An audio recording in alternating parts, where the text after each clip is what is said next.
আসসালামু আলাইকুম ওয়া রাহমাতুল্লাহি ওয়া বারাকাতুহু। আলহামদুলিল্লাহি রাব্বিল আলামিন ওয়াসসালাতু ওয়াসসালামু আলা রাসূলিহিল কারীম ওয়া আলা আলিহি ওয়া সাহবিহি আজমাইন।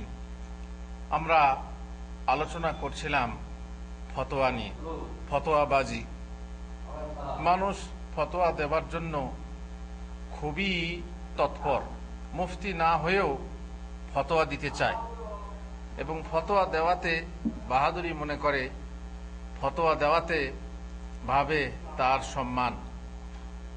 অথচ ফতোয়া দেওয়া অত সহজ জিনিস না, ফতোয়া খুবই কঠিন জিনিস। সালাফে সালেহিন ফতোয়া দিতে ভয় করতেন, ফতোয়া দেওয়া থেকে দূরে থাকতেন। কোনো বিষয়ে জিজ্ঞাসা করা হলে সে বিষয় যদি জানা না থাকতো তাহলে চট করে কোনো মন্তব্য করতে ভয় করতেন। ইবনে মাসউদ রাদিয়াল্লাহু তাআলা আনহু বলেন, ওয়াল্লাহি ইন্নাল্লাযী ইফতিন নাসা ফি কুল্লি মা ইস্তাফতুনাহু লামাজনুন। যে ব্যক্তি মানুষে তাকে যা প্রশ্ন করে প্রত্যেক প্রশ্নেরই উত্তর দেয় সে হচ্ছে মাজনুন, পাগল। তার মানে প্রত্যেক প্রশ্নের উত্তর এমন কোন লোক নেই যে সবকিছুই জানবে। সুতরাং প্রত্যেক প্রশ্নের উত্তর যে দেয় সে আসলে একটা মাজনুন। তিনি আরো বলেছেন, মান কানা ইনদাহু ইলমুন ফালিয়াকুল বিহি। যার কাছে ইলম আছে, কোরআনের আয়াত আছে, হাদিস আছে, ঠিক আছে, তাহলে সে বলুক, সে ফতোয়া দেখ। ওমান কানা ইয়াকুন ইনদাহু ইলমুন ফালিয়াকুল আল্লাহু আ'লাম ওমান লাম ইয়াকুন ইনদাহু ইলমুন। যার কাছে ইলম নেই তার বলা উচিত আল্লাহু আ'লাম, আল্লাহ ভালো জানেন। ফাইন্নাল্লাহা ক্বালা লিনাবিয়্যিহি, যেহেতু আল্লাহ তাআলা নবীকে বলেছেন, কুল মা আসআলুকুম আলাইহি মিন আজরিন ওয়া মা আনা মিনাল মুতাকাল্লিফিন। হে নবী, তুমি বলে দাও যে আমি দ্বীন প্রচারের উপরে তোমাদের কাছে কোনো বদলা চাই না, কোনো পারিশ্রমিক চাই না, আর আমি কষ্ট কল্পনাকারী নই, আমি তাকাল্লুফকারী নই, আমি কষ্ট করে নিজের তরফ থেকে কিছু বলবো এরকম আমি নই। ইবনে হুসাইন বলছেন, ইন্না আহাদাহুম লা ইফতি ফিল মাসআলা লা ওয়ারাদাত আলা উমর লা জামাআ লাহা আহলা বাদরিন। বলছে ওদের মধ্যে কেউ কেউ এমন এক মসলাতে ফতোয়া দেয় যে মসলার ব্যাপার যদি ওমরের কাছে আসতো তাহলে ওমর আহলে বদর সাহাবীদেরকে জমা করে পরামর্শ নিতেন। তার মানে ওমর নিজে ফতোয়া দিতেন না, বরং সাহাবাদের সাথে পরামর্শ করে ফতোয়া দিতেন। আর আমাদের তো বুঝতেই পারছেন, আলেম ওলামার কোনো ঐক্য নেই। যদিও সৌদি আরবে জানেন যে বোর্ড আছে, ফতোয়া বোর্ড আছে, ফতোয়া সেখানে পেশ করা হয়, সবাই মিলে সেটাকে দেখেন, তারপরে পাশ করা হয় যে হ্যাঁ এই ফতোয়াটা ঠিক আছে। হয়তো দু একজন মতভেদ করতে পারে, কিন্তু আমাদের তো কোনো ব্যাপারই নাই। চার পাড়ায় চারটে মসজিদ, চার ইমামের চার রকম ফতোয়া, এক অপরের সঙ্গে মিল নেই। আবার যদি বলা হয় ও অমক বলেছে, আরে ও কি জানে, ও গাধা তো। আর ও এইরকম বলেছে, আরে ও কি জানে, ও তো পড়াশোনাই করেনি, ও কি জানে কি। এইভাবে এক অপরকে তুচ্ছ করে ফতোয়া বাজি করে। সুতরাং বুঝতেই পাচ্ছেন যে ওমর যদি হতেন কোন মসলার ব্যাপারে সাহাবাদের সাথে পরামর্শ করতেন, কিন্তু পাবলিকরা, আমাদের বর্তমানের পাবলিকরা কেমন যে চট করে মুখ খুলে ফতোয়া দিয়ে দিচ্ছে। আইয়ুব বলেন, রাআইতু আলামান নাস বিল কাদা ওয়াল ফাতওয়া আশাদ্দাহুম মিনহা ফিরারান। আমি দেখেছি যারা মানে বিচার করতে পারেন, ফতোয়া দিতে পারেন, মুফতি, তারাই এই ফতোয়া দান থেকে দূরে থাকেন। ওয়া আশাদ্দুহুম মিনহু ফারকা, আর তারা এই ফতোয়া দিতে ভয় করেন। ওয়া আমাহুম আনহু আশাদ্দুহুম মুসারাআতান ইলাইহি, আর যারা এইসব ব্যাপারে একদম অন্ধ, ফতোয়া দেওয়ার ব্যাপারে অন্ধ, বিচার করার ব্যাপারে অন্ধ, তারাই তাড়াহুড়া করে ফতোয়া দিয়ে থাকে। জুবাইদ বলছেন, সাআলতু ইব্রাহিম আন মাসালা, আমি ইমাম ইব্রাহিমকে একটা মাসলা ব্যাপারে জিজ্ঞেস করলাম।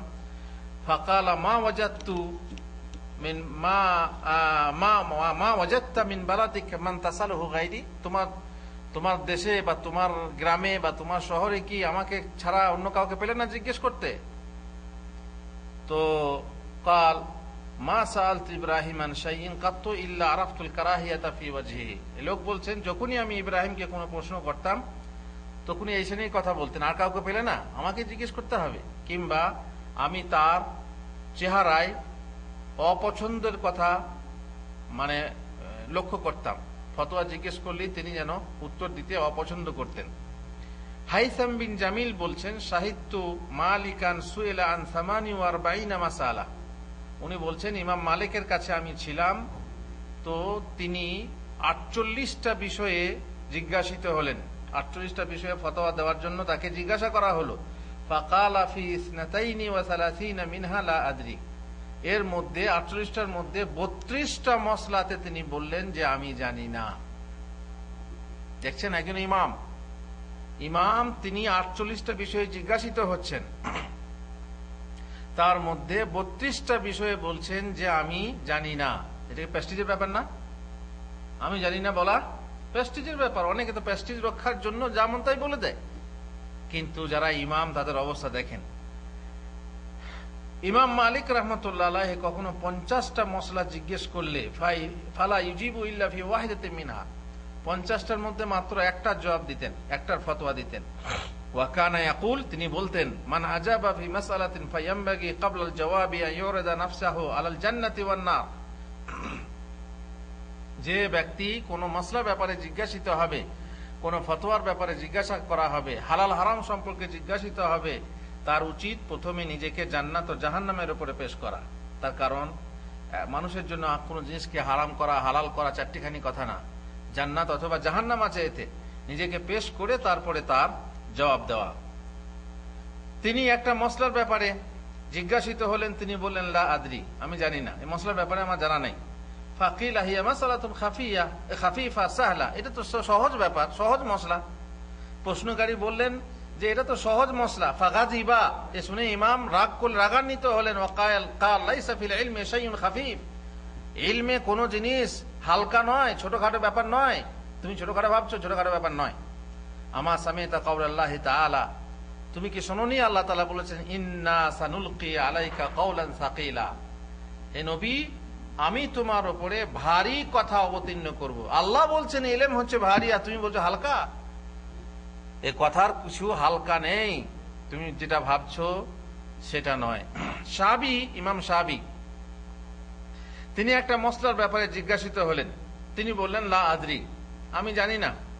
ফাকিল আল্লাহু আলা তাস্তাহি মিন কাওলি লা আদরি ওয়া আনতা ফাকিহুল ইরাক, আপনি কি লা আদরি বা জানি না বলতে লজ্জা করছেন না, অথচ আপনি ইরাকের ফাকিহ, ইরাকের ফাকিহ হয়ে বলছেন যে আমি জানি না, এটা তো লজ্জার কথা।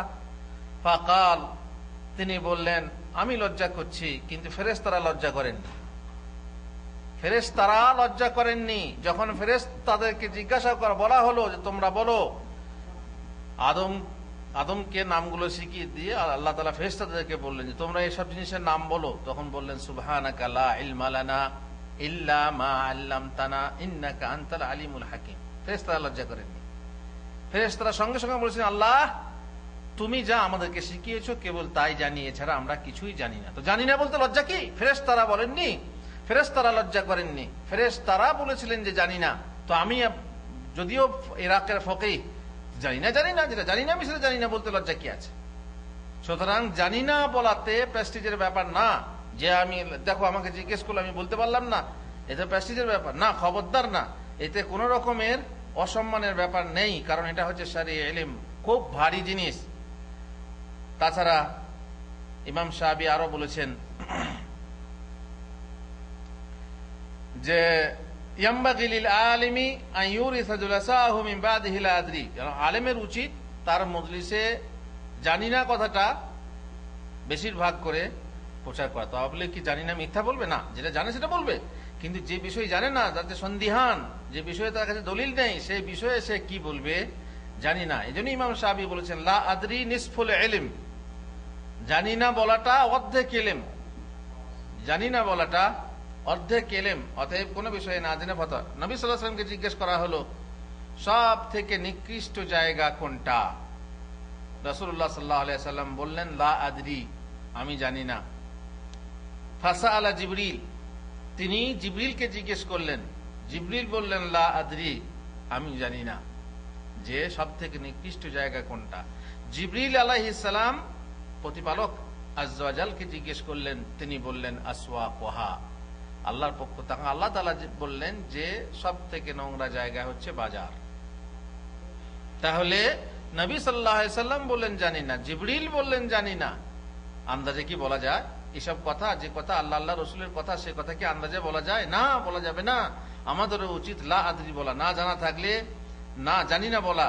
সুতরাং বুঝতেই পাচ্ছেন যে এ হচ্ছে ফতোয়ার ব্যাপার, যে পূর্ববর্তী যুগের লোকেরা বা উলামায়ে কেরামগণ, ফকিহগণ ফতোয়া দিতে ভয় করতেন, কিন্তু বর্তমানে সেই ভয় আর নেই। বরং সাধারণ যুবকদের মধ্যে যারা আলেম নয়, যারা মাদ্রাসায় লেখাপড়া করেনি, যারা কলেজের ছাত্র, তারাও ফতোয়া দিতে দ্বিধা করে না, চট করে ফতোয়া দিয়ে বসে। কিন্তু জেনে রাখবেন যে যদি কেউ ডাক্তার না হয় আর সে যদি চিকিৎসা করতে যায়, তাহলে পরে রোগীর মৃত্যুর খতরা আছে। আর যদি কেউ মহানদেশ বা ইঞ্জিনিয়ার না হয় আর সে যদি ইঞ্জিনিয়ারিং করে কোনো বিল্ডিং করতে যায়, তাহলে বিল্ডিং পড়ে যাওয়ার আশঙ্কা আছে। আর যদি কেউ মুফতি না হয় আর ফতোয়া দিয়ে মানুষের উপকার করতে চায়, তাহলে মানুষের ঈমান, আকীদার এবং দ্বীনের সমস্যা আছে।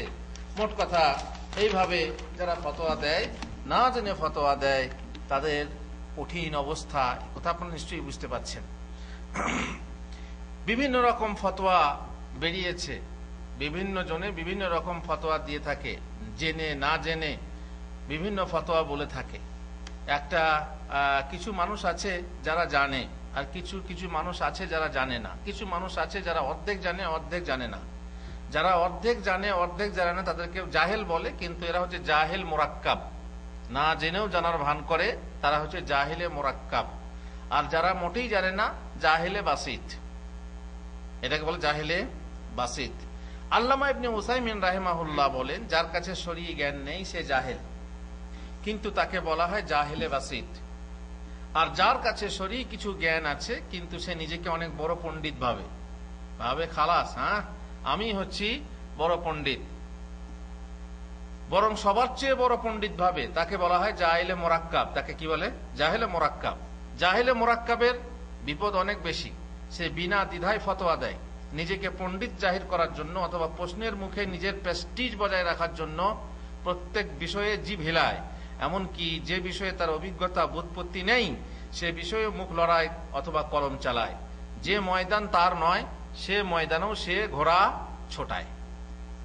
এমনই একটি লোক ছিল যার নাম হাকিমে তুমা। আমি আগে বলেছি, আগের প্রোগ্রামও বলা হয়েছে, কিছু প্রসঙ্গ আছে বলে আবার বলছি। তার নাম হচ্ছে হাকিম তুমা। হাকিম তুমা একজন আলেম, কিন্তু জাহেলে মোরাক্কাব। সে গাধার পিঠে সওয়ার হয়ে ইলম বিতরণ করে বেড়াতো, ইলম প্রচার করে বেড়াতো গাধার পিঠে সওয়ার হয়ে।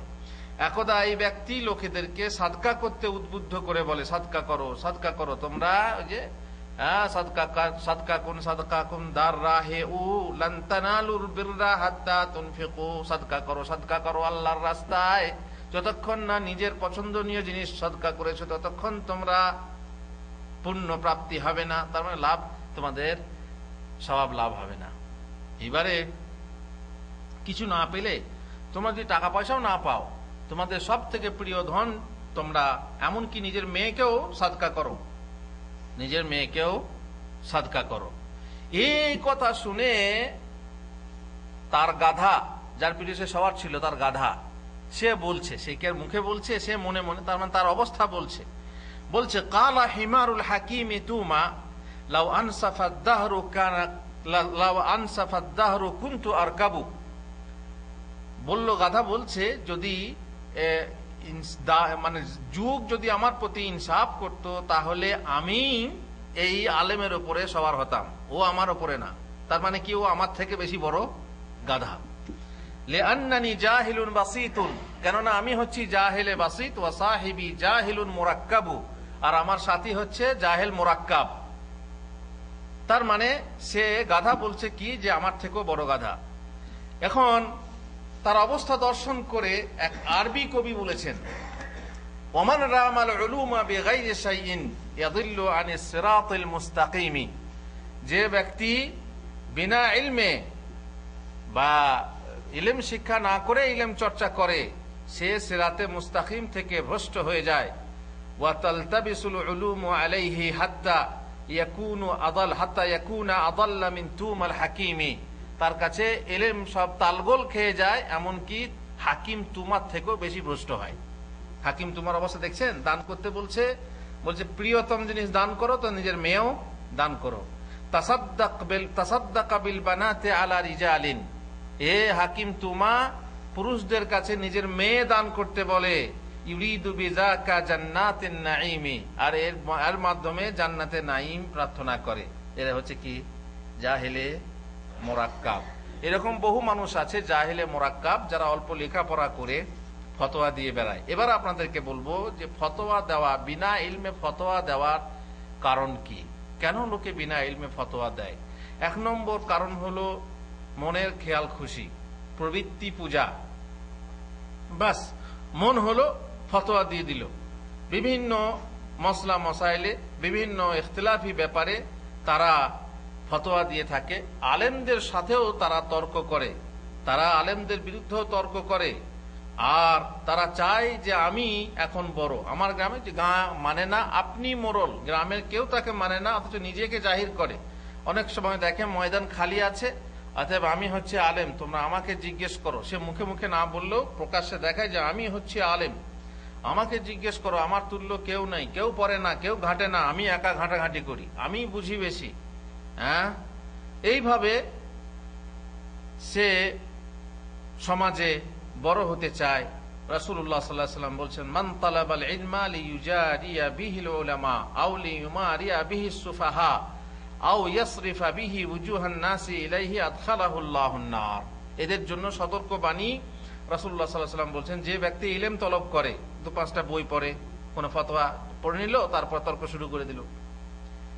যারা ওলামাদের সাথে বিতর্ক করার জন্য বা অবদ্ধে নির্বোধদের সাথে, জাহেলদের সাথে তর্ক করার জন্য, অথবা নিজেকে মানুষের কাছে বড় প্রমাণ করার জন্য ইলম শিক্ষা করে, আল্লাহ তাকে জাহান্নামে প্রবেশ করাবেন।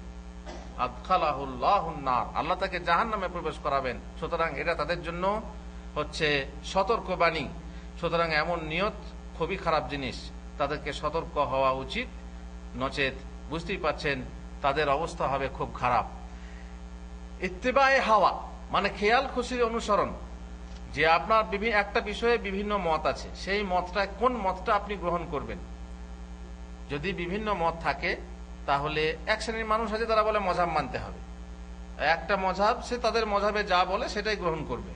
হানাফি, আমি হানাফি, ও শাফি যা বলছে, হাম্বলি যা বলছে দেখার দরকার নেই, আমার মযহাবে যা আছে আমি সেটাই মানবো। শাফিরা বলছে যে না না, আমার মযহাবে যা আছে আমরা সেটাই মানবো, হানাফির মযহাবের কথা মানবো না। কোন কথাটা আপনি গ্রহণ করবেন, এটা তো একটা সিস্টেম আছে। আগে বলেছিলাম যে আপনার কাছে যেটা ভালো মনে হয়, সবচেয়ে উত্তম মনে হয়, মযহাব ফযহাব না, কারো অন্ধ অনুকরণ করবেন না, কোনো ব্যক্তি পূজা করবেন না, বরং হক চিনতে হবে। আপনি যদি বলেন আমি একজন ব্যক্তির অনুসরণ করলাম, বাস অনুকরণ করলাম, তারপরে যা হবে হবে না, অথচ আপনি জানছেন যে মনে হয় ওইটাই ঠিক, তাহলে আপনার উচিত হলো কারো অন্ধ অনুকরণ না করে যেটা ঠিক সেইটা গ্রহণ করা। কিন্তু খেয়াল খুশি যদি হয়, মনে করুন তাতে আপনার লাভ আছে, কোনো একটা বিষয়ে জিজ্ঞেস করলেন, হুজুর এই ব্যবসা করা জায়েজ না না জায়েজ, তখন এক হুজুরে বলল জায়েজ, এক হুজুরে বলল না জায়েজ। আপনি ব্যবসাটা করেন বলে যে জায়েজ বলল তার কথাটা মানলেন, অথচ আপনার মন বলছে যে না এটা ঠিক না, মনে খটকা। আসলে গুনাহ কাজ হচ্ছে সেইটাই যেটা মনে খটকা দেয়, আপনার মনে খটকা দিচ্ছে, কিন্তু আপনি জিজ্ঞেস করছেন আপনার মনকে শান্তনিত করার জন্য, প্রবোধ দান করার জন্য।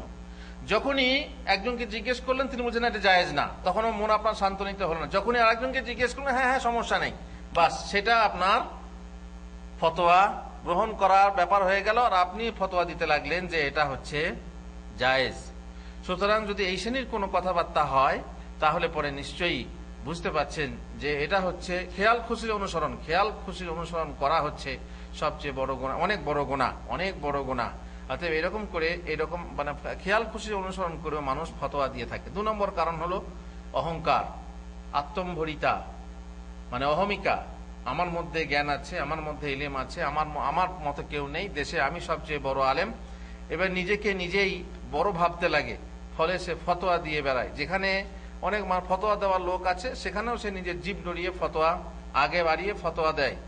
আর মুশকিল এখানেই, যখন মানুষের মাঝে অহংকার আসে, যখন মানুষের মাঝে আভিজাত্য গর্ব আসে, যখন মানুষের মাঝে তার নাম থাকে যে হ্যাঁ আমরা হচ্ছে অমুক বংশের, আমরা হচ্ছে অমুক বড় আলেমের বংশের, আমরাই ফতোয়া দেওয়ার যোগ্য, অন্য কেউ ফতোয়া দেবে কেন, ও তো অমুকের ছেলে, ও তো অমুকের ছেলে, ও তো চাষির ছেলে, ও তো ইত্যাদি, ওদেরকে ছোট জ্ঞান করে নিজেকে নিজেদের বংশ গর্বের কারণে কিংবা টাকা পয়সা আছে বড়লোক আলেম বলে তার ফতোয়া সে নিজে প্রচলন করে এবং সে ভাবে কি আমি বড় মুফতি, ফলে সে সব জায়গাতেই জীব লড়ায়। আর ওই যে বললাম না, একবার বলেছিলাম যে চাঁদের ব্যাপারে, চাঁদ দেখার ব্যাপারে মতভেদ হলো, তো একদল বলল যে ঈদ হবে কাল, আর একদল বলল হবে না। আলেম সাহেব সরকারি চাকরিওয়ালা আলেম ছিলেন, তিনি এই কাল ঈদ হবে, তোমাদের যদি গুনাহ হয় তো আমি তোমাদের গুনার ভার নিলাম।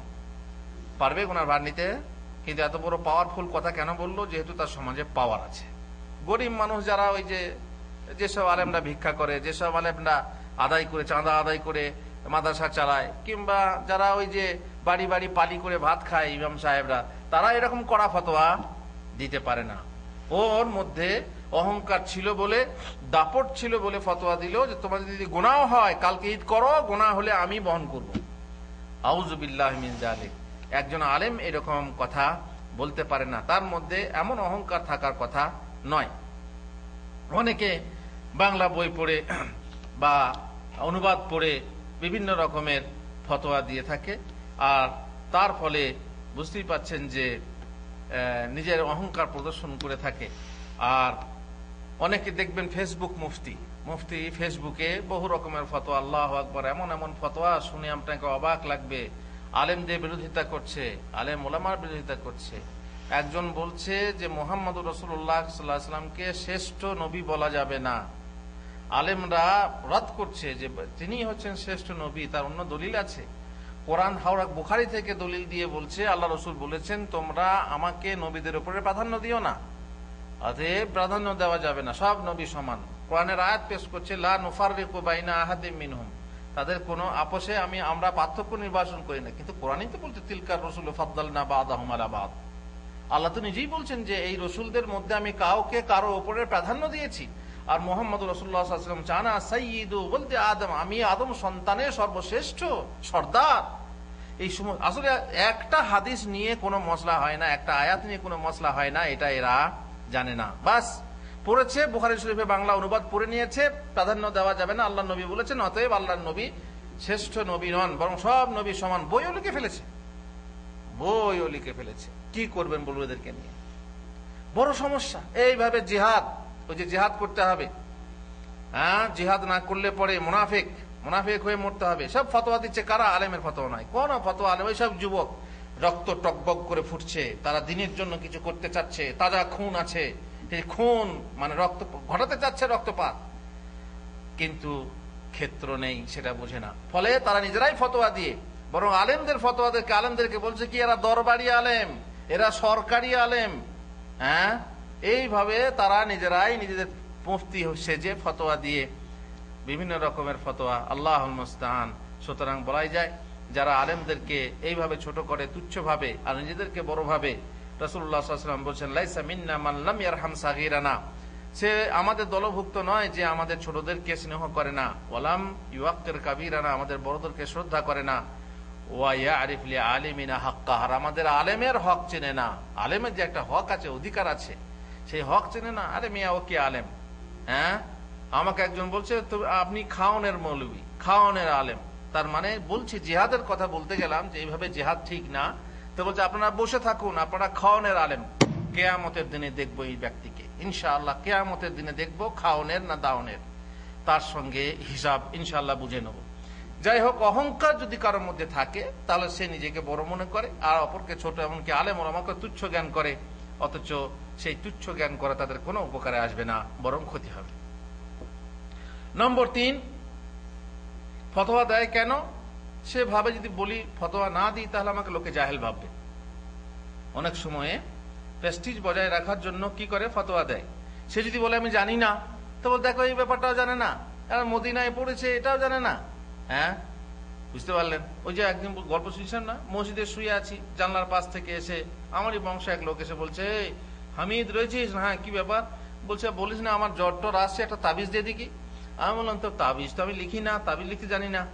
তো তাহলে এতদিন কি পড়লি? তাবিজ লিখতে জানিস না? তাহলে হ্যাঁ সত্যি তাই, একজন আলেম, একজন মৌলী সাহেব, একজন গায়েন ইমাম, সে আলেম হবে মানে তাবিজ লিখতে শিখবে।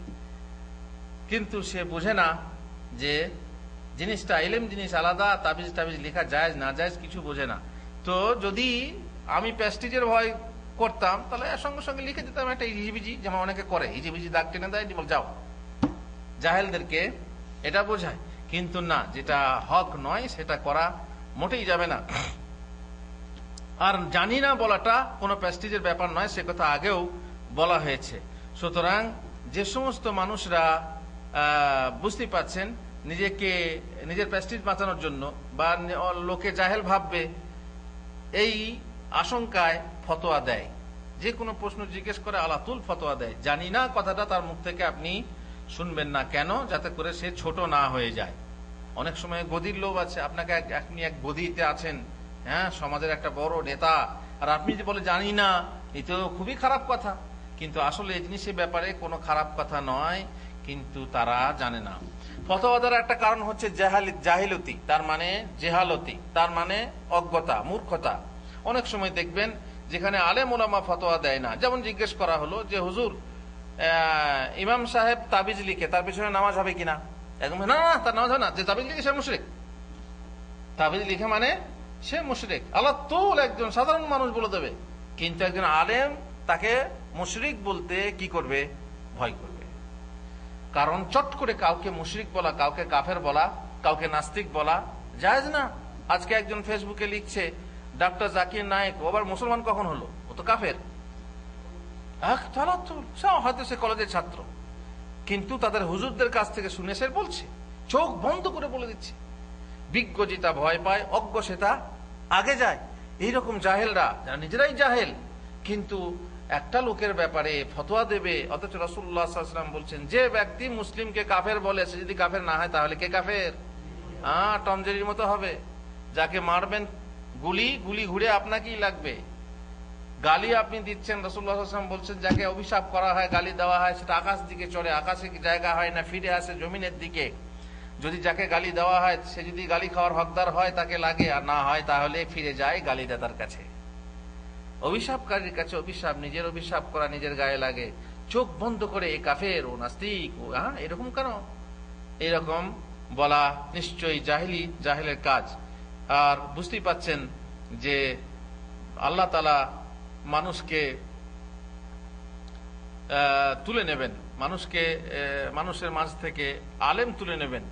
আর আলেম তুলে নেওয়া হচ্ছে একটা ফতোয়া দেওয়ার কারণ, যে আলেম যখন থাকবে না তখন জাহেলে ফতোয়া দেবে। ওই যে হাদিসে আছে না যে আল্লাহ তাআলা ইলম ছিনিয়ে নেবেন না, কিন্তু আলেম তুলে নিয়ে ইলম ছিনিয়ে নেবেন। এক পর্যায়ে আলেম যখন শেষ হয়ে যাবে তখন লোকেরা জাহেলদেরকে ফতোয়া জিজ্ঞেস করবে, জাহেলদেরকে নেতা নির্বাচন করবে, আর ফতোয়া জিজ্ঞেস করবে, নিজেরা ভ্রষ্ট হবে, অপরকে ভ্রষ্ট করবে। আপনারা জানেন সেই 99টা খুন করেছিল একটা মানুষ, তার ইতিহাস আপনারা জানেন।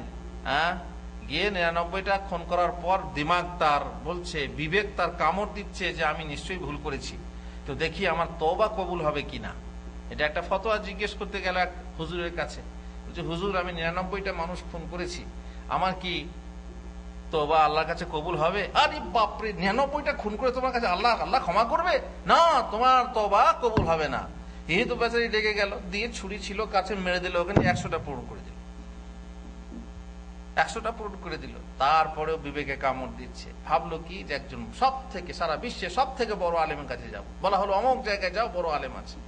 সেখানে গিয়ে জিজ্ঞেস করলো, হুজুর আমার কি তওবা কবুল হবে? তো তিনি বললেন যে তোমার মাঝে এবং আল্লাহর মাঝে তওবায় বাধা দানকারী কেউ নেই, তুমি আল্লাহর কাছে খাস নিয়তে তওবা করো, তাহলে তোমার তওবা আল্লাহর কাছে কবুল হবে। বুঝতে পারছেন যে আলেম যে হবে, প্রকৃত আলেম, সে ফতোয়া দেবে, কিন্তু প্রকৃত আলেম না থাকার ফলে জাহেলরা কি করে? ফতোয়া দিয়ে দেয়, একদম ফতোয়া দিয়ে দেয়, এইভাবেই ফতোয়া দিয়ে দেয় যে নিজেদের সম্মান বাঁচানোর জন্য। অনেক সময় আলেম আছে, আলেম কিন্তু ফতোয়া দিতে ভয় করে। যেখানে তাকে ফতোয়া দেওয়া উচিত, যেখানে কথা বলা উচিত, সেখানে যদি উচিত কথা না বলে তাহলে তো জাহেলরা বলবেই। এক্ষেত্রে কিন্তু আলেমের দোষ। তার যোগ্যতা আছে আর সে বলে না আমার কোনো যোগ্যতা নেই, আমি এই ব্যাপারে জানি না, না সে কিন্তু নিজেকে ওই সমস্যায় ফেলতে চায় না। কিন্তু এদের এই ত্রুটির ফলে জাহেলরা সুযোগ পায় এবং তার ফলে ফতোয়া দেয়। আর ফতোয়া দেয় কেন? যেহেতু মানুষও বাস যাকে দেখলো আলেম বড় বড় বক্তৃতা করছে, যাকে দেখলো বেশ বড় মতো পাগড়ি বেঁধেছে, লম্বা পিরহান পড়ে আছে, খালাস তাকে জিজ্ঞেস করে ফতোয়া। মসজিদে এসে বসেছে, সে দেখে মনে হচ্ছে বড় আলেম, তাকে জিজ্ঞেস করলে সে বেচারি ফতোয়া দেবেই। মানুষ যাকে তাকে ফতোয়া জিজ্ঞেস করে। বক্তা বক্তা হতে পারে কিন্তু মুফতি তো হতে পারে না। কিন্তু মানুষ আজকাল বক্তাকেই মুফতি মনে করে। আরে জেনারেল শিক্ষিত আলেমও নয়, তাকে লোকে ফতোয়া জিজ্ঞেস করছে। আপনি বলবেন তাহলে ডাক্তার জাকির নায়েক, ডাক্তার জাকির নায়েক কোথায় আলেম? উনি বলেন না যে আমি আলেম, উনি বলেন আমি তালেবে ইলম। আমি মুফতি সাহেবদেরকে ফতোয়া জিজ্ঞেস করি, তাদের বই পড়ি, তারপরে ফতোয়া দিই। উনি কিন্তু মুফতি নন। যারা মনে করে ডাক্তার জাকির নায়েক ফতোয়া দেয় মুফতি, তারা ভুল করে। এটা ভুল ধারণা। অনেকে বলে আলেম নয় কি করে ফতোয়া দেয়? আলেম নয়, ফতোয়া দেয়নি রে ভাই, ফতোয়া নকল করে, যেটা জানে না সেটা বলে আলেমদেরকে জিজ্ঞেস করে না। সুতরাং একে মুফতি ভাবা উচিত না। আর যদি এমন কোন বিষয় আসে, আপনি ডাক্তার, আপনি ইঞ্জিনিয়ার, আপনি সাংবাদিক, আপনাকে যদি ইসলাম বিষয়ে কোনো প্রশ্ন করে তাহলে আপনি ফতোয়া দেবেন না। কবি নজরুলের মতো বিভিন্ন বিষয়ে ফতোয়া কবি নজরুল দিয়েছেন, এর আগে আমি বলেছি। কিন্তু সে ফতোয়া কবিদের না, সে হচ্ছে আলেম ওলামাদের ফতোয়া। কিন্তু যেহেতু মানুষ জিজ্ঞাসা করে, বাস দিয়ে দিল ফতোয়া। আপনারা জানেন যে ফতোয়ার বিভিন্ন শর্ত আছে, তা আগেই বলেছি। সেই শর্ত না থাকলে ফতোয়া দেওয়া যাবে না। আর যদি লম্বা বা গোল পাগড়ি দেখে, বড় পাগড়ি দেখে আপনি তাকে ফতোয়া জিজ্ঞেস করেন না, সে ফতোয়া উত্তর দেবেই। গ্রামে অপরিচিত আলেম আসে অনেক সময়, আদায়ের সময়ে, অনেক সময়ে নিজের আত্মীয় বাড়ি আসে, সেখানে এক পাগড়িওয়ালা বেশ লম্বা পিরহানওয়ালা মসজিদে এসেছে। মসজিদে এসে এদিক সেদিক গ্রামে ইমাম নেই, কিংবা ইমাম সাহেব ভাবছে কি সে বড় আলেম, তো আমি ছোটখাটো আলেম, আমি আজকে নামাজ ইমামতি করব না, চলুন হুজুর আপনি ইমামতি করুন। বাস হুজুর ইমামতি করতে লাগলেন। ইমামতি করছেন আর নামাজ হিলকে এইভাবে হালকে হিলকে হিলে হিলে পড়ছেন, নামাজ হিলে হিলে পড়ছেন। তারপরে সালাম ফেরা হলো।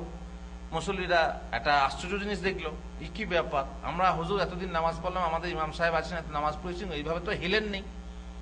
তো বলছে না, হিলে হিলে নামাজ পড়া। হিলে হিলে নামাজ পড়া কোথা আছে? বলছে হাদিসে আছে।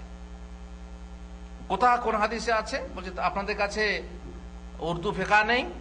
হ্যাঁ আছে, নিয়ে এসো। উর্দু ফেকা নিয়ে খুলে দেখছে, খুলে লেখা এক জায়গায় লেখা আছে, जो शख्स लोगों की इमामत करे वो नमाज हिल के पढ़े। बस এই হাদিস দেখিয়ে দিল, দলিল দেখিয়ে দিল, जो शख्स लोगों की इमामत करे वो नमाज हिल के पढ़े। তার মানে ইমামতি করলে হিলে হিলে পড়তে হবে।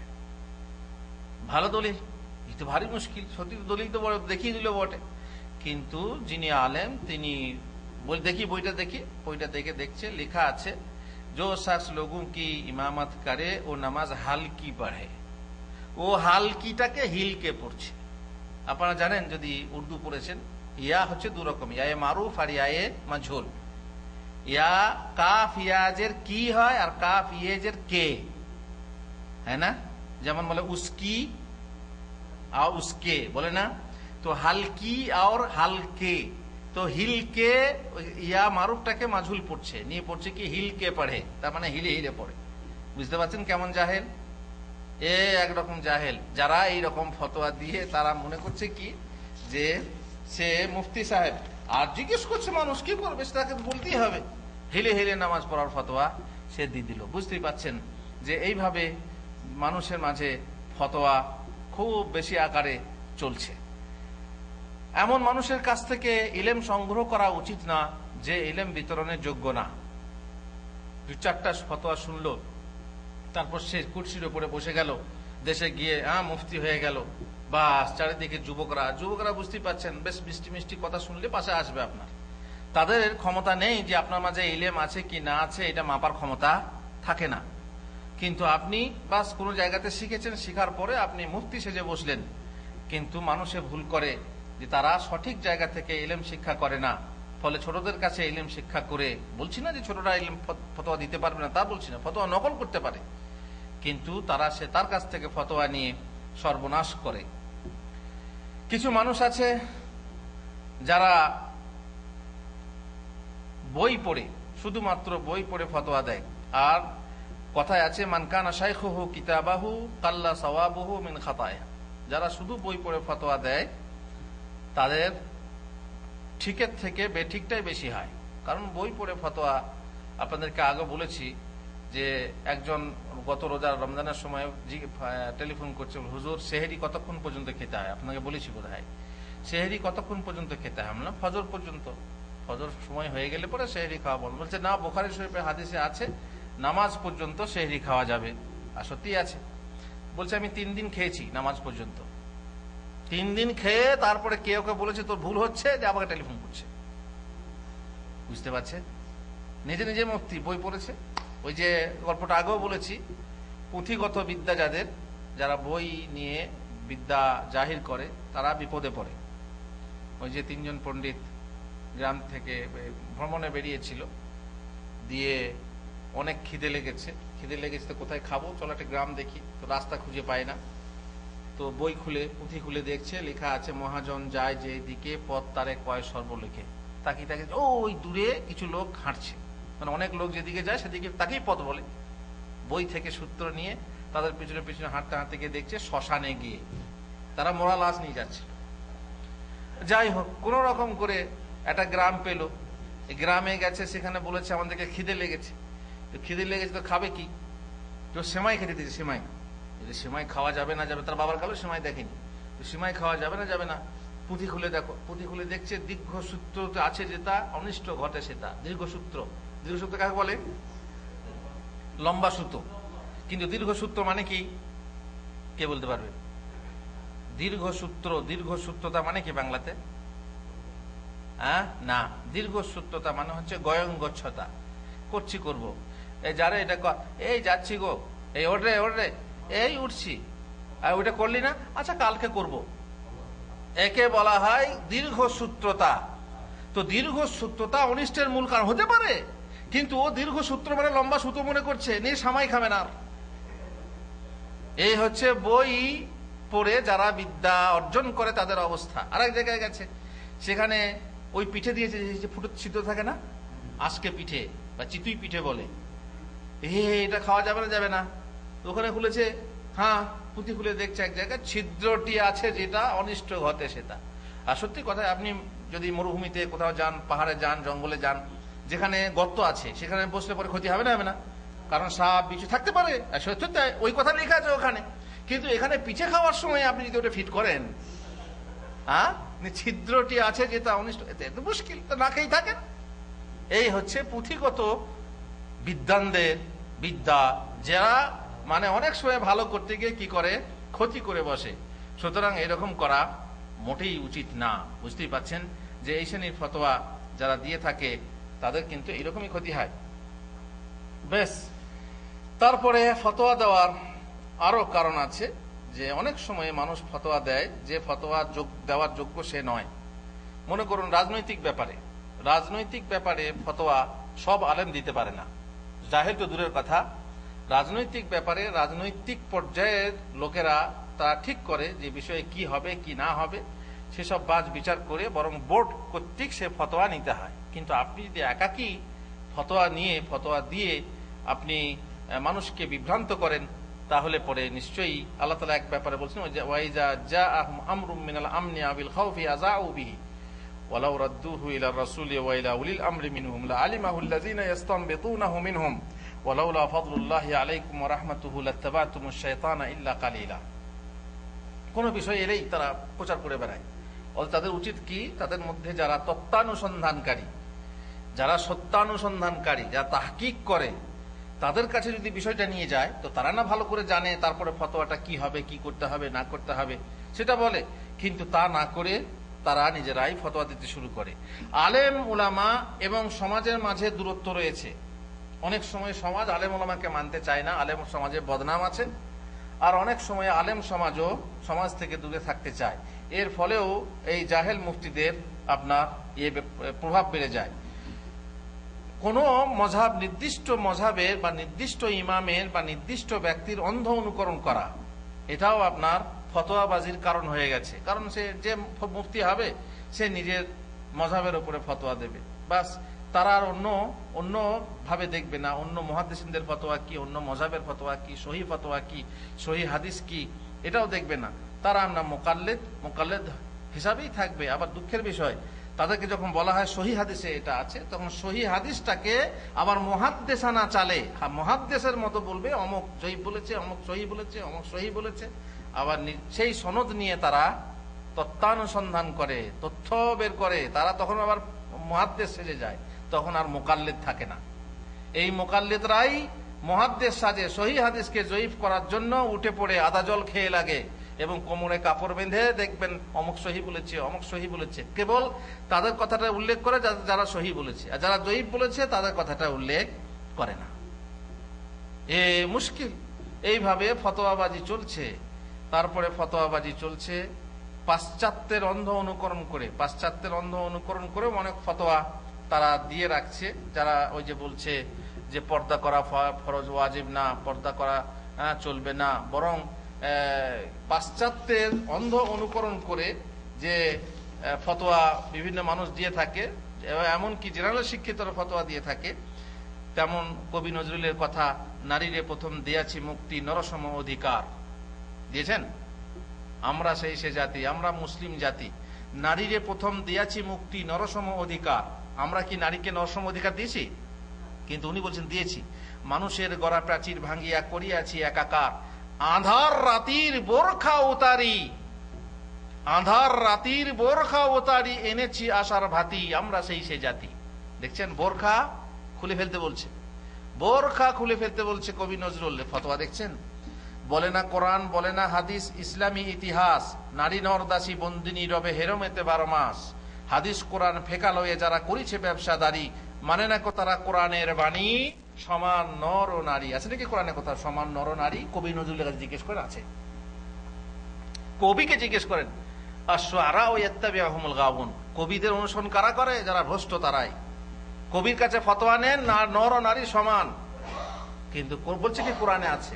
কত বড় সাহস, দুঃসাহস যে কোরআনে আছে নর ও নারী সমান। আল্লাহুল মুস্তাআন। এইভাবে যদি ফতোয়াবাজি চলে তাহলে অবস্থায় বুঝতে পাচ্ছেন, অনেক সময়ে ফতোয়াবাজি বের চলে যখন কোনো আলেম মানে গতানুগতিক যেটা নিয়ম আছে সেই নিয়ম বাদ দিয়ে নতুন কিছু আনতে চায়। চমক ধরাবো, নতুন ফতোয়া দিয়ে চমক ধরাবো সমাজে, এমন এমন মানে আজীব আজীব ফতোয়া নিয়ে আসে। সেই ফতোয়া দিয়ে তারা চমক ধরায় মানুষের মনে, অথচ যে ব্যাপারে পূর্ব যুগে কোনো কথা নেই, যে ব্যাপারে যে কথার উপরে কোনো ইমাম নেই, সেই কথা বলা চলে না। যেহেতু আব্দুর রহমান বিন মাহদি বলছেন, লা ইয়াকুনু ইমামান ফিল হাদিস মান তাতাব্বা শাওয়াযাল হাদিস, সে মুহাদ্দিস হতে পারে না যে আশ্চর্য আশ্চর্য হাদিস খোঁজে, আর যে আশ্চর্য হাদিস খুঁজতে যাবে সে মিথ্যা। মানে সাধারণ গতানুগতিক হাদিস তার পছন্দ না, এমন হাদিস যাতে আশ্চর্য লাগে। হ্যাঁ বাবু, একটা হাদিস, নতুন হাদিস শুনলাম, এই খুঁজতে গিয়ে, নতুন হাদিস খুঁজতে গিয়ে সর্বনাশ হয়ে যায়। ইমাম আহমদ বিন হাম্বল বলছেন, ইয়াকান তাতাকাল্লামা ফি মাসআলাতিন লাইসা লাকা ফিহা ইমাম, এমন মসলায় তুমি কথা বলো না যে মসলায় তোমার কোনো ইমাম নেই। যে মসলা আগের যুগে ছিল না, সেই মসলাতে তুমি কথা বলতে গেলে একজনকে তোমার ইমাম মানো, যেন বলতে পারো যে হ্যাঁ অমুক আলেম বলেছেন, কিন্তু তোমার কোনো আদর্শ নেই, অথচ বিনা আদর্শে তুমি ফতোয়া দেবে, এটা কিন্তু ঠিক না। মান তাতাব্বা গারিব আল হাদিস কুযযিব, আবু ইউসুফ আল কাদি বলেছেন, যে ব্যক্তি আশ্চর্যজনক হাদিস খুঁজবে বা বিরল হাদিস খুঁজতে যাবে তাকে লোকে মিথ্যায়ন করবে। দেখবেন না এক এক ফতোয়া। আজকেই আপনারা বলতে শুনেছেন কে জানি না, লা ইলাহা ইল্লাল্লাহ মুহাম্মাদুর রাসূলুল্লাহ বলা শিরক, শুনেছেন? এই একটা নতুন ফতোয়া, নতুন একটা আশ্চর্য লোকের মাঝে প্রচার চলছে। লা ইলাহা ইল্লাল্লাহ মুহাম্মাদুর রাসূলুল্লাহ একসঙ্গে বলা লেখা কোরআন হাদিসে কোথাও নেই, অতএব এটা লেখা, এটা বলা শিরক। কিন্তু ভারী মুশকিল। কেন লা ইলাহা ইল্লাল্লাহ মুহাম্মাদুর রাসূলুল্লাহ দুটো বাক্য? ওরা বলে না দুটো বাক্য কোথায়, একসঙ্গে হয়ে গেল। লা ইলাহা ইল্লাল্লাহু মুহাম্মাদ মানে নেই কোনো মাবুদ আল্লাহ মুহাম্মদ ছাড়া। লে বাবা, তাই এরকম করবো কেন? আজকে একটা স্ট্যাটাস দিয়েছিলাম, তাতে লিখেছিলাম সবচেয়ে বড় বখিল, এইভাবে শিরোনাম দিয়েছিলাম, সবচেয়ে বড় বখিল। তারপর নিচে দিচ্ছি মুহাম্মদ রাসূলুল্লাহ সাল্লাল্লাহু আলাইহি ওয়াসাল্লাম বলেছেন, মহানবী সাল্লাল্লাহু আলাইহি ওয়াসাল্লাম বলেছেন, সেই হচ্ছে সবচেয়ে বড় বখিল যে সালামের ব্যাপারে বখিল, সালাম দিতেও বখিলি করে আর সালামের জবাব দিতেও বখিলি করে। তো উনি পড়ছেন কি সবচেয়ে বড় বখিল মহানবী সাল্লাল্লাহু আলাইহি ওয়াসাল্লাম বলেছেন, বুঝছেন? সবচেয়ে বড় বখিল, এটা আমার শিরোনাম ছিল, অন্য রঙেও লেখা আছে, অন্য বড় করে লেখা আছে, নিচে আছে মহানবী সাল্লাল্লাহু আলাইহি ওয়াসাল্লাম বলেছেন, যে হাদিসটা উল্লেখ করেছি। তো উনি বলছেন যে সবচেয়ে বড় বখিল মহানবী সাল্লাল্লাহু আলাইহি ওয়াসাল্লাম বলেছেন। তার মানে বখিলটা কে হলেন? মহানবী সাল্লাল্লাহু আলাইহি ওয়াসাল্লাম। ঠিক এই লা ইলাহা ইল্লাল্লাহ মুহাম্মাদুর রাসূলুল্লাহ, আল্লাহুল মুস্তাআন। তো যদি এরকম কেউ বোঝে তো সেই লোকের জ্ঞান আছে বলে বোঝা যাবে? এখানে লেখা আছে, মসজিদের বাইরে লেখা আছে, এখানে প্রস্রাব করিবে না করিলে জরিমানা লাগিবে। হ্যাঁ সরোয়ার ভাই, কই সরোয়ার ভাই কই? হ্যাঁ, তাহলে দেওয়ালে লেখা আছে এখানে প্রস্রাব করিবে না করিলে জরিমানা লাগিবে। তাহলে পেশাব করলে জরিমানা লাগবে না করলে জরিমানা লাগবে? বলুন, পেশাব করলে জরিমানা লাগবে না করলে জরিমানা লাগবে? এবার যে হবে বেউকুফ সে বুঝবে না করলে জরিমানা লাগবে, অতএব পেশাব কর, তাই না? যদি আপনি বলবেন তাহলে এখানে কমা নাই কেন, মানলাম কমা দেওয়া হয়নি, কমা দেয়নি, কিন্তু আপনি কি বুঝছেন যেখানে পেশাব করলে জরিমানা লাগবে না করলে জরিমানা লাগবে? আপনি কি বুঝছেন? কমাটা নাহলে দেওয়া নেই, এখানে প্রস্রাব করিবেন না করিলে জরিমানা, কমা নেই। তো আপনি পড়ছেন কি এখানে প্রস্রাব করিবেন না করিলে জরিমানা লাগবে। তো আপনি যদি মুহাম্মদ লা ইলাহা ইল্লাল্লাহ বলে না থামেন, লা ইলাহা ইল্লাল্লাহ মুহাম্মদ বলেন, তা হবে, কিন্তু আপনি বেকুফ। এইরকম তো আরবি এরকম তো বাক্য হয় না, বাক্য যেমন সেরকম আপনাকে পড়তে হবে। আর বিশেষ করে গত যুগে কমা ব্যবহার হতো না, আরবিতে কমা ব্যবহার বর্তমানে শুরু হয়েছে। তো লা ইলাহা ইল্লাল্লাহ মুহাম্মাদুর রাসূলুল্লাহ দুটো বাক্য, লা ইলাহা ইল্লাল্লাহ মুহাম্মদ, যে ওয়াও নেই কেন? ভাই ওয়াও নেই, দেওয়া হয়নি, ওয়াও না দিয়েও তো হয়। আমরা অনেক শব্দ বলি মাঝখানে এবং ও কিছু দিই না, দুটো বাক্য পাশাপাশি ব্যবহার করি না, কোনো ভুল হয় না। তো যদি এরকম লেখাই আছে তো আপনি কেন, আপনি পেশাব না করলে জরিমানা আপনি কি করে বুঝছেন? এটা আপনার বোকামি। আপনি যদি বুঝতে না পারেন তাহলে এটা আপনার বোকামি, তো বোকামির পরিচয় কেন দেবেন? মোট কথা হলো এভাবে নতুন নতুন মশলা খুঁজে মানুষের মাঝে চমক ধরাতে চায়। দেখো আমি একজন মুফতি, আমি এতদিন আলেম ওলামারা বলতে পারলো না, আমি আজকে বলতে পারলাম একটা নতুন জিনিস, এতদিন আলেমরা খেয়ালই করেনি। আমি নতুন মানুষ, আমি আমার পাঠচক্র আছে, আমি আমি আমি নিয়ে গবেষণা করি, আমি ইসলাম নিয়ে গবেষণা করি, যেটা আলেমরা বলতে পারেনি আমি বলতে পারছি। একজন লিখেছে, সে বাংলা, তাও আবার সে কি করে, সে সাধারণ কাজ করে খায়, বাংলা কিছু লেখাপড়া করেছে। সে বলছে কি জাহাবাজ জামা ও আবতাল্লাতিল উরুক ওয়া সাবাতাল আজরু, কিসের দোয়া? কিসের দোয়া? জাহাবাজ জামা ও আবতাল্লাতিল উরুক ওয়া সাবাতাল আজরু ইনশাআল্লাহ, কিসের দোয়া এটা? ইফতারের পরে দোয়া। সে বলছে এটা দোয়া হতেই পারে না, এটা একটা কবিতা। কে বলছে? বাঙালি, তাও বাংলা ভালো লেখাপড়া নেই, হ্যাঁ সে হাতের কাজ করে খায়, সে বলছে যে এটা কবিতা। কেন কবিতা? যেহেতু এতে দোয়ার মানে নেই, এতে দোয়ার মানে নেই। আজিব বললা, দোয়ার মানে নেই, কে বললো? সে ফতোয়া দিচ্ছে যে দোয়ার মানে নেই। তাবর আলেমরা বলতে পারে না, আর ইনি বলে দিলেন যে হ্যাঁ এটা হচ্ছে কবিতা। যদি আরবি পড়তো তাহলে কত বড় পণ্ডিত হতো। বাংলা পড়েই বলছে যে এটা দোয়া নয়, এটা হচ্ছে, এতে বলি দোয়া মানে প্রার্থনার মানে নেই, সত্যি প্রার্থনার মানে নেই। জাহাবাজ জামা, পেঁয়াজ দূরীভূত হলো, আবতাল্লাতিল উরুক, আমার শির উপশিরা সতেজ হলো, ওয়াসাবাতাল আজর, এবং সওয়াব প্রতিষ্ঠা হলো বা প্রমাণিত হলো ইনশাআল্লাহ। বলছে এটা দোয়া নয়, কারণ প্রার্থনা করে, চাওয়া, আল্লাহর কাছে চাওয়া নেই। তো আল্লাহর কাছে যাতে চাওয়া হয় না সেটা কি দোয়া হয় না? আফজালুদ দোয়া আলহামদুলিল্লাহ বলা হয়নি? আলহামদুলিল্লাহতে চাওয়া আছে, আল্লাহর প্রশংসা করা হয়, সেখানে তো চাওয়া নেই। সেখানে আল্লাহ রাসূল সাল্লাল্লাহু আলাইহি ওয়াসাল্লাম বলেছেন আফজালুদ দোয়া, আফজালুজ যিকরি লা ইলাহা ইল্লাল্লাহ, আফজালুদ দোয়া আলহামদুলিল্লাহ। তেমনি আরাফাতের দোয়ার জন্য আল্লাহ রাসূল সাল্লাল্লাহু আলাইহি ওয়াসাল্লাম বলেছেন আফজালু মা কুনতু খায়রুদ দোয়া, খায়রুদ দোয়াই দোয়া আরাফা, সব থেকে শ্রেষ্ঠ দোয়া হলো আরাফাতের দোয়া। তাহলে দেখেন দোয়া যেখানে চাওয়ার মানে নেই, সেখানে লা ইলাহা ইল্লাল্লাহু ওয়াহদাহু লা শারীকা লাহু আছে, এখানে চাওয়ার মানে নেই, এটা দোয়া না? বাংলা পড়ে বলছে যে আলেমরা বুঝতে পারে না, আলেমদের ভুল ধরছে, বলছে এটা হচ্ছে কবিতা, আরবি কবিতা, এটা দোয়া নয়। হেরি, হাদিসকে অস্বীকার করে দিচ্ছে, ফোঁ দিয়ে উড়িয়ে দিচ্ছে। আল্লাহুল মুস্তাআন। এইভাবে বহু জাহেলরা বাড়াবাড়ি করে তারা ফতোয়া দেয়। অনেক সময়ে তাদের থাকে, আর আল্লাহ তাআলা বলছেন ওয়ালা তাকুলু লিমা আলতাসিফু আলসিনাতুকুম হাযা হালালুন হাযা হারাম। মিথ্যা প্রচার করার জন্য তোমরা বলো না এটা হালাল এটা হারাম, আল্লাহর নামে মিথ্যা আরোপ করো না। আর অনেক সময়ে আবেগ বসে আল্লাহর দিনে গায়রাত রেখে অনেকে কাফের মনে করে, অনেককে বিদাতি মনে করে। আর বুঝতেই পাচ্ছেন এমন ভাবে ফতোয়া দেয় যে এক জায়গায় দাঁড়িয়ে আছি, এমন সময়ে এসে মাদ্রাসার সেক্রেটারি, তার দাড়িগুলো ছোট ছোট দাঁড়িয়ে আছে, এত টুকটুক দাড়ি, এসে তার দাড়িতে হাত দিয়ে বলছে বাবা দাড়িগুলো বাড়াও না, নামাজ রোজা হবে না। যে হেরি, নামাজ রোজা হবে না, ফতোয়া দিয়ে বসে থাকো, দাড়ি না বাড়ালে নামাজ রোজা হবে না। দাড়ির সাথে নামাজ রোজা সাথ কি? দাড়ি না রাখাটা কি কুফরি না শিরক? তা নামাজ রোজা হবে না কেন? বাস ফতোয়া দিয়ে দিলেন। তবে তার দিনের গায়রাত আছে, আলেম দিনে গায়রাত আছে বলে ফতোয়াটা দিয়ে দিলেন, না এরকম জায়েজ না। তেমনি ফতোয়া দিচ্ছে কি যে পণ নেওয়া বিয়ে হারাম, যদি কেউ পণ নিয়ে বিয়ে করে, যৌতুক নিয়ে বিয়ে করে, তার বিয়েটাই হারাম, এমন করা ফতোয়া। কেন ফতোয়া? যেহেতু নিকৃষ্ট জিনিস, সত্যি নিকৃষ্ট জিনিস, কিন্তু ফতোয়াটা একটু বুঝে দিতে হবে তো। যৌতুক নিলেই হারাম হবে, বিয়েটাই হারাম হয়ে যাবে, যত সব জারু সন্তান হবে, এত বড় ফতোয়া দেওয়া চারটিখানি কথা না। এখনই আপনি জিজ্ঞেস করি, যদি সবাইকে জিজ্ঞেস করি, একজন সৌদি তার আমেলকে মাজরাতে রেখেছে, তার সঙ্গে দেখা করতে যায় না, খাবার পানি এক মশক দিয়ে এসেছে, টমেটো দিয়ে এসছে, রুটি দিয়ে এসছে, এক সপ্তাহ সে রুটি চিবায় আর টমেটো খায় কাঁচা পেঁয়াজ দিয়ে।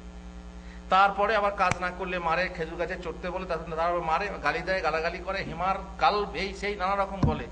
তারপরে বেতন দেয় না, মাস বেতন দেয় না, 7 মাস 8 মাস বেতন দেয় না। লোকটা কাফের না? কাফের না? ছট করে অনেক বলে হ্যাঁ এ লোক কাফের, এ লোক কাফের, এরকম এত অত্যাচার করে আবার কাফের নয়। কিন্তু কাফের বলার সময় খেয়াল করা দরকার, আপনি কাকে কাফের বলছেন? যে কাজগুলো করেছে এতে কি কুফরি হয়? গুনাহ তো হবে, আমি তো বলছি না যে গুনাহ হবে না, সে বড় জালেম, কিন্তু কাফের বলা যাবে কি? জালেম না বলে আল্লাহ তোল, এত বড় অন্যায় করে সে কাফের, এইভাবে ফতোয়া দেয়। তারপরে যদি হিংসা থাকে আপনার প্রতি, তো আপনার প্রতি হিংসা থাকার জন্য আপনি এমন একটা কাজ করেছেন, সেই কাজটাকে খারাপ প্রমাণ করার জন্য ফতোয়া দেবে। যেমন মনে করুন আপনি একটা বড় বাড়ি করেছেন, এবারে আপনিও বড় বাড়ি করেছেন, আপনিও আলেম, আর একজন সে ফকির মানুষ, সে বাড়ি করতে পারেনি, হ্যাঁ, এবারে হিংসা হচ্ছে। হিংসা দেখবো যে হ্যাঁ দেখো বাড়ি করলো, হ্যাঁ বাড়ি করবে না কেন, সৌদি আরব গেছে তো। আরে হাদিস মানে ওরা হাদিস কোরআনে আসেনি এত বড় বাড়ি করা, হাদিস কোরআনে এত বড় বাড়ি করা নিষেধ, ফতোয়া দিয়ে দিল। কেন? হিংসা, আমার নেই ওর হলো, এটা জায়েজ না শরীয়তে, বড় বাড়ি করা শরীয়তে জায়েজ না, ফতোয়া দিয়ে দিল বাস। যদি বিরোধীরা থাকে, আপনি আমার বিরোধী, আমি একটা ফতোয়া দিলাম যে না ফরজ নামাজের পরে দোয়া করা বিদাত, ও মানবে না, না কে বললো বিদাত? সে কত রকম দলিল পেশ করে প্রমাণ করছে, কত রকম করে পেশ করছে, কোথা থেকে দলিল নিয়ে এসে বলছে কি যে না ফরজ নামাজের পর দোয়া করা সুন্নত, বরং অনেক আবার ফতোয়া দিচ্ছে কি যে করতে হবে, না করলে জাহান্নাম যেতে হবে। আল্লাহুল মুস্তাআন। কেন? বিরোধিতা থাকার জন্য। মসলার প্রতি অত দরদ না থাকলে, যেহেতু আলেমের প্রতি হিংসা আছে, বিরোধিতা আছে, আর তার জন্য কড়া করে ফতোয়া দিয়ে ওকে ডাউন করার চেষ্টা করছে, ওকে ছোট করার চেষ্টা করছে সমাজে। অথচ এইরকম ফতোয়াবাজি করে নিজেকে বড় জাহির করা, অপরকে ছোট মনে করা নিশ্চয়ই ঠিক না, নিশ্চয়ই ভালো কাজ না। এর ফলে আপনাকে ভুগতে হবে ফতোয়ার, যে ভুল ফতোয়ার কাল কিয়ামতের দিনে, আগে বলেছি আপনাদেরকে, নিজের বোঝ বহন করবে এবং তাদেরও বোঝ বহন করবে যাদেরকে বিনা ইলমে ফতোয়া দিয়ে ভ্রষ্ট করেছে। আল্লাহ তাআলা আমাদেরকে বাঁচান যেন ভুল ফতোয়ার মধ্যে না পড়ি, এবং আল্লাহ তাআলা আমাদেরকে রক্ষা করুন যেন ভুল ফতোয়া নিয়ে না চলি। সব সময় চেষ্টা করব যে যদি ইলম থাকে তাহলে ফতোয়া দেবো, ইলম না থাকলে বলবো আল্লাহ জানেন, আল্লাহ ভালো জানেন, আমি জানি না। এই জিনিস যদি আপনারা সব সময় বাস, মানে যদি আপনি নিজেকে জাহির করতে না চান তো আপনি নিশ্চয়ই বলবেন, আর যদি বলেন না আমার প্রেস্টিজ আছে, আমার অহংকার আছে, তাহলে তো মুশকিল, তাহলে আপনি যেমন তাই বলে দেবেন, তালা তুল চোখ বন্ধ করে বলে দেবেন। এর থেকে যেন বাঁচি। রব্বানা আতিনা ফিদ দুনিয়া হাসানা ওয়া ফিল আখিরাতি হাসানা ওয়া কিনা আযাবান নার। ওয়া সাল্লাল্লাহু আলা নবিয়িনা মুহাম্মদ ওয়া আলা আলিহি ওয়া সাহবিহি আজমাইন।